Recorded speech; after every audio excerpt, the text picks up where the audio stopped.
So ESO is my favorite game, and I'm planning on trying out different MMOs to compare them and see how much I like them. If this video is at all interesting to you, make sure you like and subscribe to stay up to date on the rest of this series and the different MMOs I play. And comment down below to let me know what other MMOs you'd like to see me play. Now, I've been playing ESO since it came out over 10 years ago, and I have over 1,000 hours now on Steam and thousands of hours between Xbox, PlayStation, and Steam.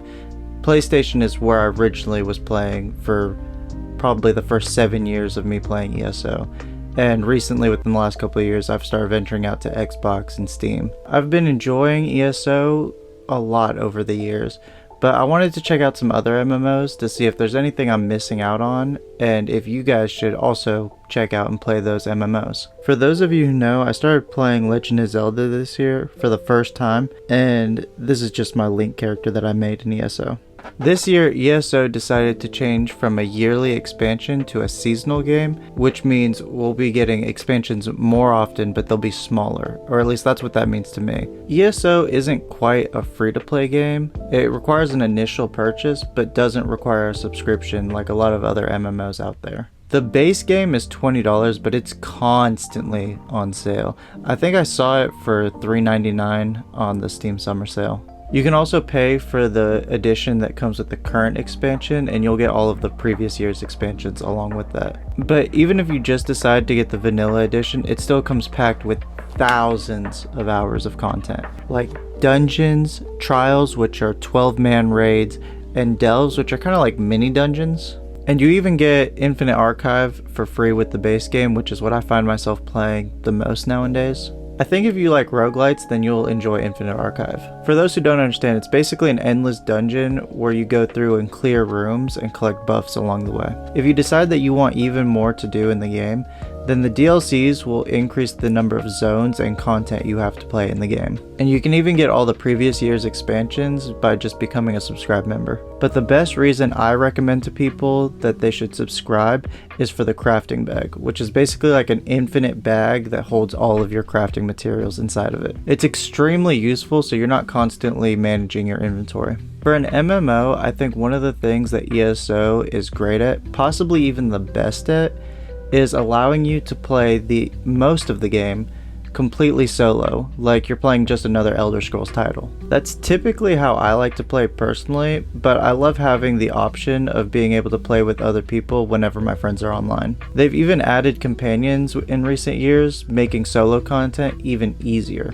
So huge disclaimer, you absolutely can play this game like a solo experience the same way you play Skyrim, but don't go into this game expecting the gameplay to be the same as Skyrim. I got one of my best friends to play this game last year, and it was absolutely torture trying to get him to wrap his head around the game mechanics.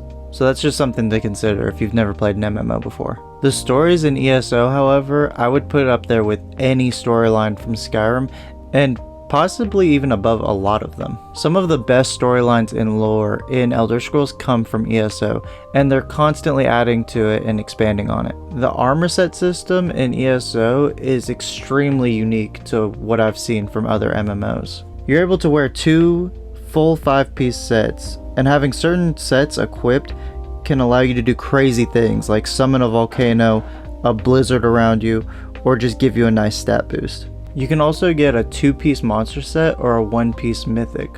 One of my favorite 1-piece mythic sets in the game is the Oakensoul Ring, which gives you a bunch of buffs that you can get in the game in exchange for not being able to bar swap to your other weapon. Something you should probably be aware of before you start playing this game, ESO has a crown store where you can spend real-world money in exchange for crowns, the in-game shop currency. I wouldn't say the shop allows you to be pay to win if you're worried about that at all. The crown store is more about quality of life improvements and cosmetics. And you don't even need to spend money on anything if you don't want to. There's no barrier to entry or anything like that. A few years ago they introduced Seals of Endeavor, which are an in-game currency you can get just by completing tasks, and then use Seals of Endeavor in the crown store to buy cosmetic. I do feel like the crown crates are a little predatory, as it's essentially gambling, but I myself am guilty of buying a couple crown crates just to get some aesthetics. Lastly, I wanted to talk about the community.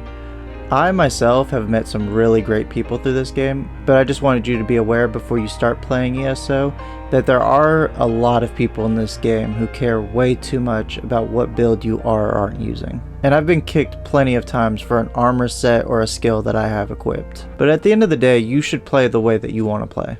There's a great story that I want to share. This one time I met this guy who I thought was a new player because he was level 6 and he was just following me around. So I helped him join the Mages Guild and the Fighters Guild, and then we ran a delve together. And he asked me what my dream dungeon was. And I told him that it was Bloodroot Forge at the time. And he quickly switched to another character, and I found out that he was actually he was over CP 1000.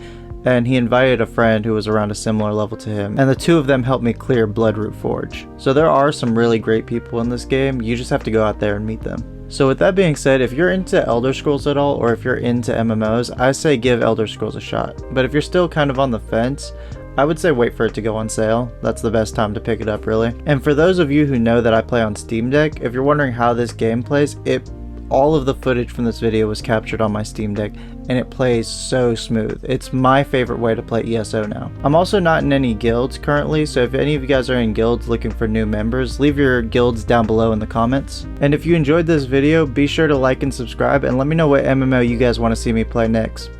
Peace.